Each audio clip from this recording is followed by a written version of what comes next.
Hello বন্ধুরা, রাতের dinner বানাতে এসেছি। দেখো ভূতের বাড়ি হয়ে গেছে। এইখান থেকে একটু আলো নিয়ে আসছে আমার শাশুড়ি মা ঘুট করে। দেখো অন্ধকারের মধ্যে ঠাকুরের বাসনগুলো মাজলো বসে বসে। তো এবারে আমি এখানে ডিনার করব রাতে। দেখো একটু শীতকালে তো ভালো মন্দ একটু খেতে ইচ্ছে করে, আর এবারে শীতও সেইভাবে পড়লো না, তো তোমাদের দেখাতে পারছি না। দেখো কি অন্ধকার, আলোটা আনো। শীতে মানে ভালো ভালো খাবার রাতে একটু বেশ। কি ভূতের বাড়ি না, ভয় পাচ্ছি। ময়দা মেখে নিয়েছি, লেচি করছিলাম। আর এখানে এটা কি বলো তো, আলুর পুর বানিয়েছি। তারপরে বুঝতে পারছো এটা কি বানাবো। এটা কি সবুজ সবুজ ধনে পাতা, লঙ্কা, রসুন, এটা দিয়ে কি বানাবো এর সাথে, তা দেখতে থাকো বন্ধুরা। কি দেখছিস, কি দেখছিস? লাইট, ওই তো পুরগুলো ভরছি সব, এখনো কারেন্ট এলো না বন্ধুরা, দেখতে থাকো।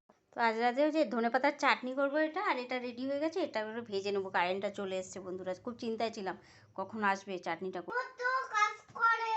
কে? তুমি। আমি কি করি?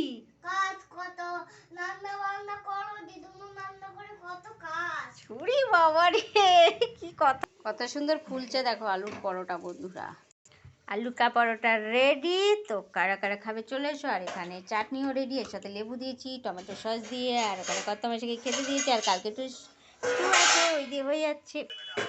টাটা বন্ধুরা।